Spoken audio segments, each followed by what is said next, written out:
ونستغفره ونؤمن به ونتوكل عليه ونعوذ بالله من شرور أنفسنا ومن سيئات أعمالنا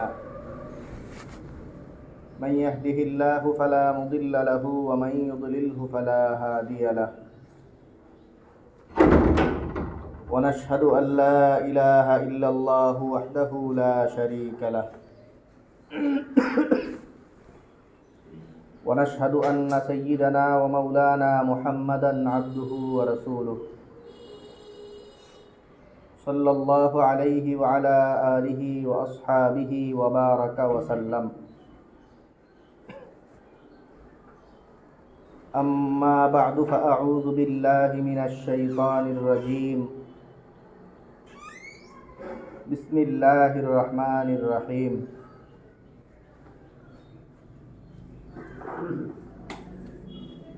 ومن آياته خلق السماوات والأرض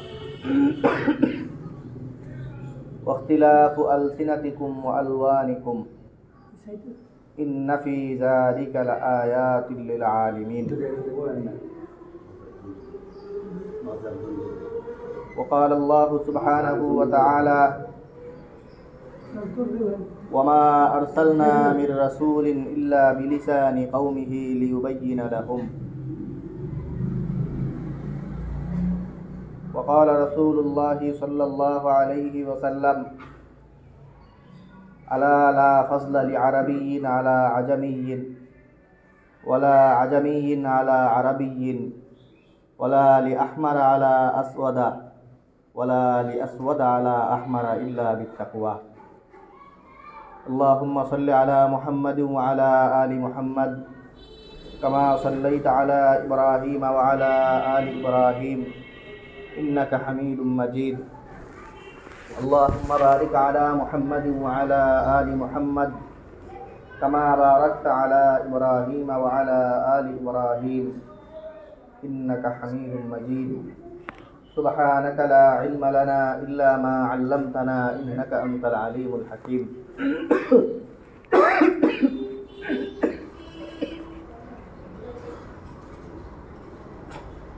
মহান আল্লাহ পাক রব্বুল আলামিনের দরবারে অসংখ্য শুকরিয়া জ্ঞাপন করছি যিনি আমাদেরকে অন্যান্য জুমার ন্যায় আজকেও জুমার নামাজ আদায়ের জন্য পবিত্র ঘর মসজিদে আসার তৌফিক দান করেছেন আলহামদুলিল্লাহ। মোহতারাম হাজিরিন, আজকের দিনটি আমাদের বাংলাদেশি মানুষের জন্য একটি ঐতিহাসিক দিন। 21শে ফেব্রুয়ারি আন্তর্জাতিক মাতৃভাষা দিবস।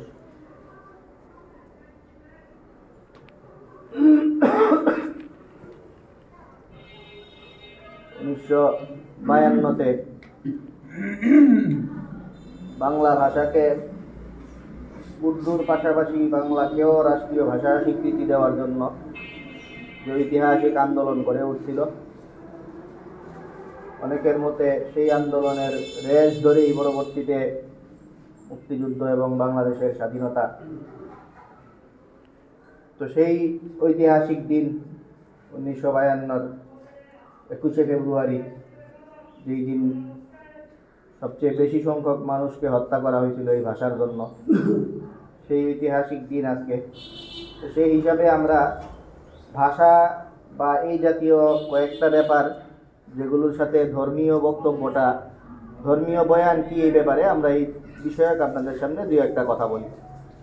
মৌলিকভাবে যদি এই বিষয়ে আমরা আলোকপাত করি তাহলে ধর্মীয় আলোচনা করতে গেলে ব্যাপারটা শুধু ভাষায় থাকে না, দুই তিনটা জিনিস আরও অ্যাড হয় সাথে। সবগুলো নিয়েই ধর্মীয় বক্তব্য প্রায় কাছাকাছি পর্যায়ের। একটা হলো ভাষা, আর একটা হলো বর্ণ, আর একটা হলো বংশ। তিনটা জিনিস দিয়ে মানুষজন পৃথিবীতে বৈষম্য ছড়ায়।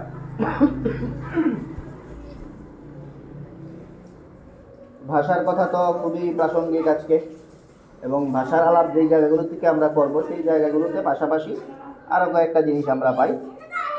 সেটা হলো শরীরের কালার নিয়ে। আমাদের এই সারা পৃথিবীতে এটা বড় একটা আলোচ্য বিষয়, এবং এটা নিয়ে বহু ঝামেলা হয়। কৃষ্ণাঙ্গ শ্বেতাঙ্গ দুইটা পার্ট, এবং এগুলির মধ্যে বেশ বড়সড় বৈষম্য, এটা বৈশ্বিক আলাপের একটা বড় উপলক্ষ। তো এই হইল বর্ণ নিয়ে কথা, বর্ণবাদ, বর্ণবাদী আচরণ, এইসব নিরসনের জন্য বেশ কিছু আইন কানুন সময়ে সময়ে মানুষজন করার চেষ্টা করে। মানুষের আইন সেইভাবে আর সফলতার মুখ দেখে না।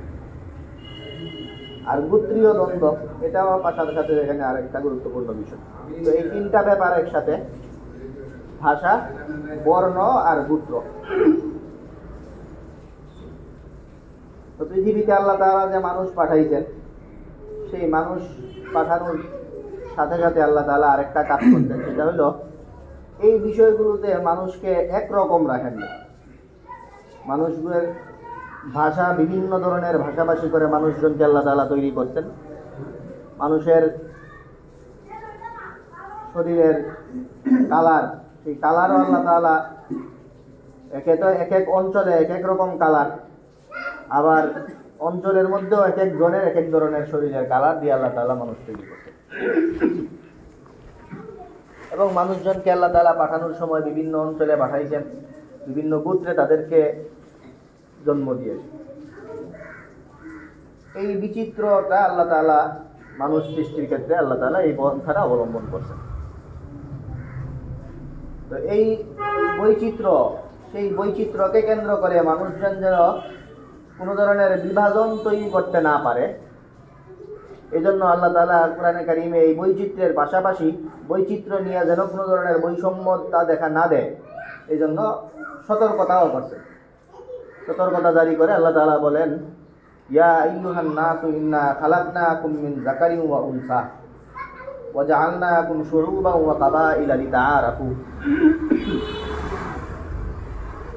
এই মানুষজন, তোমাদের মধ্যে গোড়ার কথা আল্লাহ তাআলা স্মরণ করায় দিতেছেন।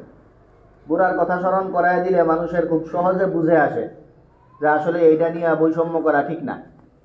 যে কোনো জায়গায় যায় ঝামেলা হইলে মানুষজনকে যদি বলে দেওয়া যায়, আরে তোরা তো একই, এই চিন্তাটা মানুষের ভিতরে ঢুকাই দিতে পারলে যে আমরা তো একই জায়গার মানুষ, একই সূত্রে গাথা, এই জিনিসটা মানুষের ভিতরে যদি এই বুঝটা তৈরি করে দেওয়া যায়, তাহলে দ্বন্দ্ব নিরসন খুব সহজ হয়। তো আল্লাহ তাআলা দ্বন্দ্ব নিরসনের এই চমৎকার এই পদ্ধতিটাই কোরআনে কারিমে বাতলে দিয়েছেন।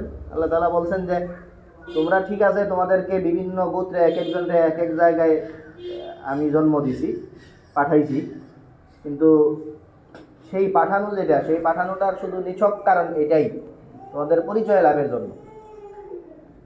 আর মূলত এটা নিয়ে কোনো ধরনের বৈষম্য, রাজনীতি এগুলো করার কোনো সুযোগ নাই। বৈষম্য যেন তৈরি না হয়, মানুষজন যেন একীভূত থাকে, এই জন্য আল্লাহ তাআলা বলতেছেন, ইন্না খালাকনাকুম মিন যাকারিন ওয়া উনসা, তোমাদের সবাইকে তো একজন পুরুষ আর একজন নারী থেকেই আমি তৈরি করছি। তোমাদের সবার গোড়া একই সূত্রে গাথা, এক জায়গা থেকেই তোমাদের সবার জন্ম। তো এই কারণে তোমরা কেউ কোনো বৈষম্য আচরণ এগুলো যেন তোমাদের দ্বারা প্রকাশ না পায়, এই জন্য তোমরা সতর্ক থাকবা।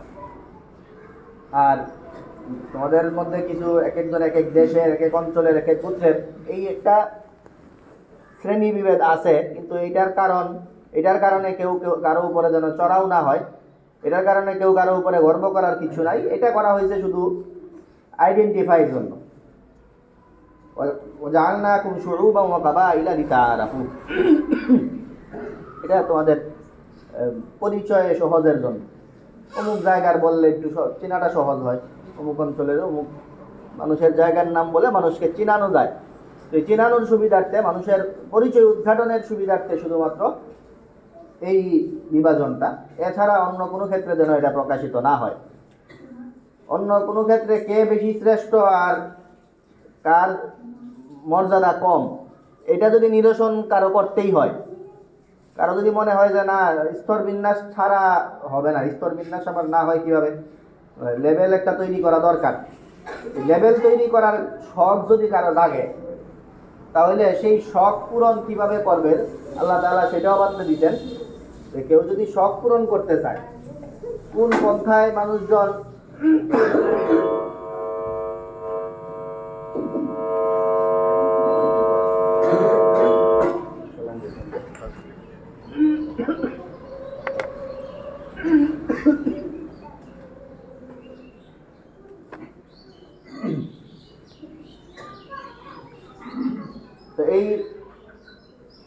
ভাষা, বর্ণ বা গোত্র এগুলো নিয়ে কোনো বড়াইয়ের জায়গা নাই।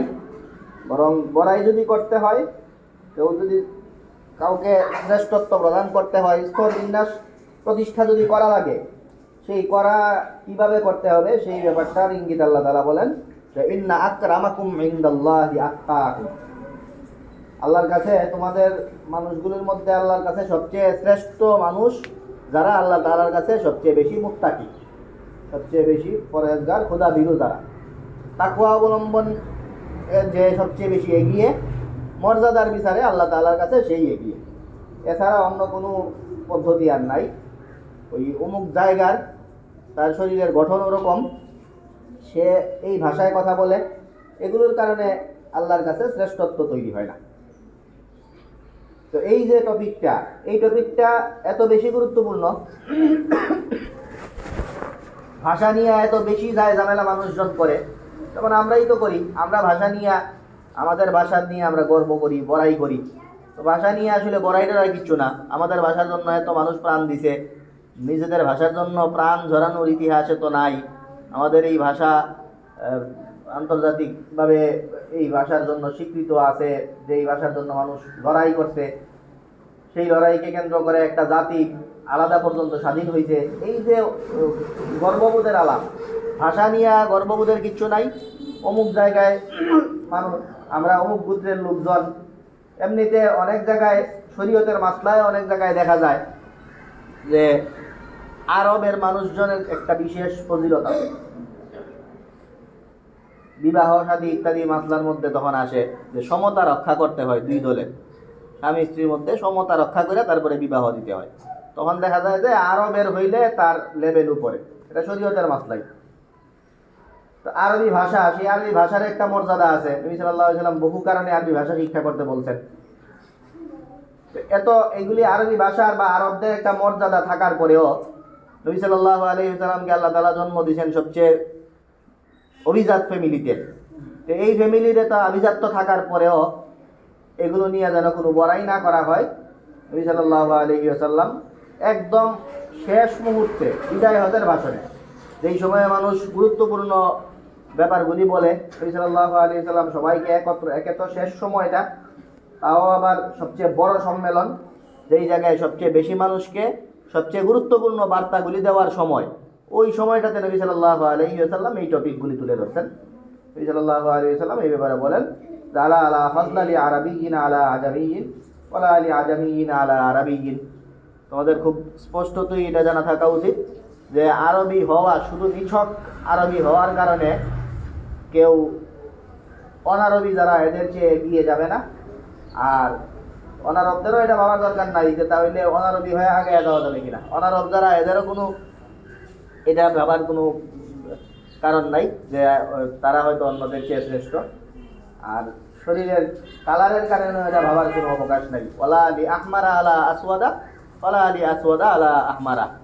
লাল চামড়া যারা, তাদেরও এটা ভাবার উচিত না যে এরা মনে হয় শ্রেষ্ঠ। আবার কালো চামড়ার যারা, এরাও এটা ভাবতে পারবে না যে এরা মনে হয় অন্যদের চেয়ে শ্রেষ্ঠ। এগুলি দিয়ে কোনো শ্রেষ্ঠত্ব নির্ণয় করা যাবে না। শ্রেষ্ঠত্ব নির্ণয় করতে হবে ইল্লা বিত্তাকওয়া, তাকওয়া দিয়া মানুষকে শ্রেষ্ঠ সেটা নির্ণয় করতে হবে। অন্য কোনো পন্থায় শ্রেষ্ঠত্ব নির্ণয় করা যাবে না। তো এখানে এই হাদিসে আমরা গোত্রের ব্যাপারটাও দেখলাম এবং বর্ণের ব্যাপারটাও দেখলাম। আর গোত্রের ব্যাপার তো আয়াতেও আছে, আর আরেকটা আয়াতে বাকি কথাগুলিও আছে। আল্লাহ তাআলা বলেন, ওয়ামিন আয়াতিহি খালকুস সামাওয়াতি ওয়াল আরদ ওয়া ইখতিলাফু আলসিনাতিকুম ওয়া আলওয়ানিকুম ইন্না ফি যালিকা লাআয়াতিন লিল আলিমিন।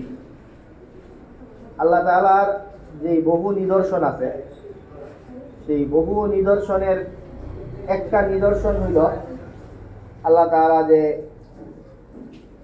এই আসমান জমিন সৃষ্টি করতেন, সেটা আল্লাহ তাআলার একটা বড় নিদর্শন। আল্লাহ তাআলার আরেকটা বড় নিদর্শন হইল আসমান জমিনের মধ্যে যেই বাসিন্দাদের তৈরি করছেন, সেই বাসিন্দাদের মধ্যে ইখতিলাফ ও আলসিনাতিকুম ওয়া আলওয়ানিকুম, তোমাদের ভাষা এবং তোমাদের কালার, এগুলির মধ্যে যে আল্লাহ তাআলা ভিন্নতা তৈরি করছেন। তো এটা আল্লাহ তাআলার রুচি এবং আল্লাহ তাআলার সক্ষমতা সবগুলির উপরেই প্রমাণ বহন করে। আমরা যদি কোনো একটা জিনিস বানাইতে বলি যে এরকম জিনিস তৈরি করো, এই জিনিস বেশ কিছু লাগবে, তোমরা বানায় এত, তাইলে মানুষজনকে এটা বললে আমরা দেখা যাবে যে মানুষজন আইসা দেখবো আমরা এই লোক একই যে তৈরি করছে এগুলোর মধ্যে তেমন কোনো পার্থক্য নাই, এই এক সিস্টেমে তৈরি করা তাল দিয়ে দিচ্ছে। কিন্তু আল্লাহ তাআলা যে তৈরি করছেন, সেই তৈরি এত মানুষ, অসংখ্য মানুষ তৈরি করছেন, এবং অসংখ্য মানুষ তৈরি করতে গিয়া এমন দুইজন মানুষ পাওয়া যাবে না যে দুইজন মানুষের মধ্যে হুবহুমি লাগেছে, কোনো না কোনো পার্থক্য নাই। প্রত্যেকের মধ্যেই কোনো না কোনো পার্থক্য আছে। কারো এই এখন তো বোঝা সহজ, ফিঙ্গারপ্রিন্ট বেরিয়েছে, আঙ্গুলের ছাপ। তো এই হলো আল্লাহ তাআলা যে মানুষ সৃষ্টি করছেন এবং মানুষ সৃষ্টিতে যে আল্লাহ তাআলা বৈচিত্র্য রাখছেন, সেই বৈচিত্র্য তৈরি করা এটা আল্লাহ তাআলার আরেকটা বড় নিদর্শন। ইন্না ফি যালিকা লাআয়াতিল লিল আলিমিন, এর মধ্যে বিশ্ববাসীদের জন্য অনেক বড় শিক্ষার ব্যাপার রয়েছে। আল্লাহ তাআলা কত মহান, আল্লাহ তাআলাকে অস্বীকার করা, আল্লাহ তাআলাকে নিয়ে অযাচিত মন্তব্য করা, এগুলোর কোনো অবকাশ নাই। এইটা বিশ্ববাসীর এখান থেকে শিক্ষা নেওয়া উচিত। দুইটা ব্যাপার আসছে আমাদের এই আলোচনায়, দুইটা ব্যাপার আমরা ছোট করে বলি। ভাষা নিয়ে আমরা কথা বলতে গিয়ে এখন আল্লাহ তাআলার মহান নিদর্শন, আল্লাহ তাআলা যে অনন্য, আল্লাহ তাআলার শ্রেষ্ঠত্ব, এটার ব্যাপারে। আরেকটা হইলো আমরা বললাম যে এইগুলি সব কিছুর নির্ণয়ের প্রধানতম হাতিয়ার হইল তাকওয়া। তো একটা ব্যাপার যেটা বললাম যে ভাষার আলাপটা করতে গিয়ে আমাদের এই আলোচনাটা আসছে যে ভাষার ভিন্নতা দিয়ে আল্লাহ তাআলা তৈরি করছেন। এই ভাষার ভিন্নতা দিয়ে তৈরি করতে গিয়ে আল্লাহ তাআলা শেষাংশে বলছেন যে এর মধ্যে আল্লাহ তাআলা যে কত মহান, বিশ্ববাসী এখান থেকে শিখতে পারে।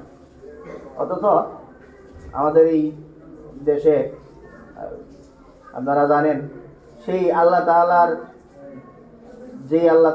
এত করুণা আমাদের উপরে, আল্লাহ তাআলার এত বৈচিত্র্য, এত পাওয়ার, এত সুনিপুণ সৃষ্টি যে আল্লাহ, সেই আল্লাহ তাআলাকে নিয়ে আমাদের দেশের সময়ে সময়ে কিছু তোলাঙ্গার বাইর হয়। এখন আরেকটা বাইরেছে এই 2-4 দিন আগে। আচ্ছা, এই হাবিজাবি বাইর হইলেও তাও একটা কিছুটা সহ্য করা যায়। একদম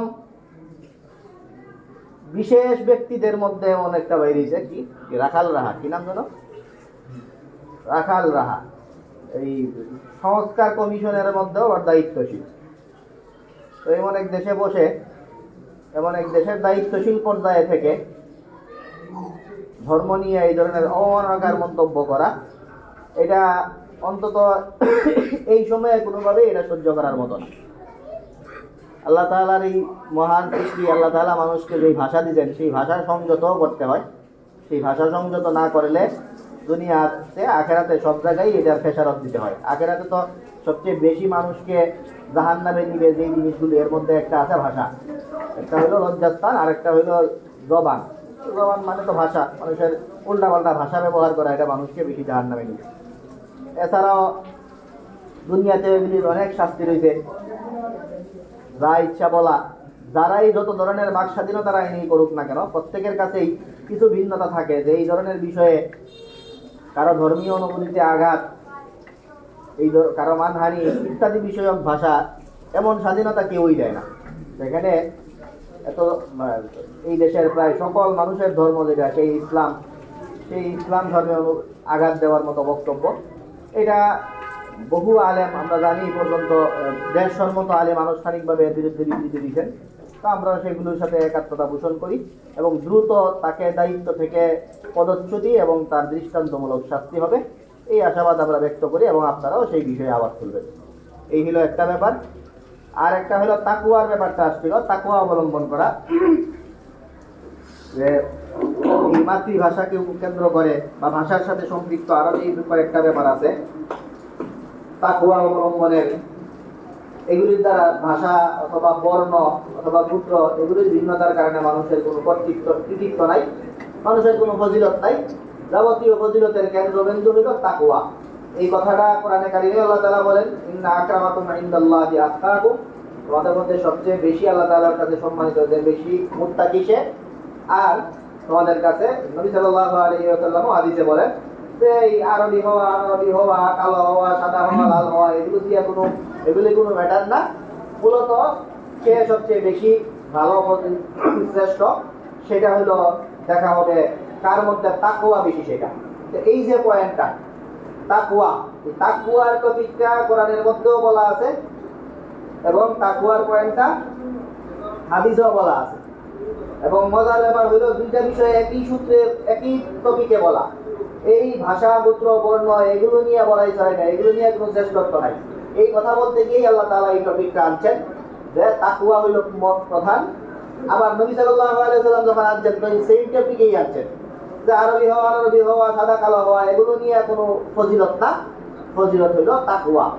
তো সেই সূত্র ধইরা আল্লাহ তাআলা যেই টপিকে তাকওয়া আনছেন, নবী সাল্লাল্লাহু আলাইহি ওয়াসাল্লামও যেই টপিকে তাকওয়া আনছেন, আমরা সেই সূত্র ধইরাই এই ভাষার আলোচনা করতে গিয়ে আমরা বলি আবার যে ভাষা পুত্র বর্ণ এগুলো নিয়ে কোনো ফজিলত না, এগুলো নিয়ে বড়াইয়ের কিছু না।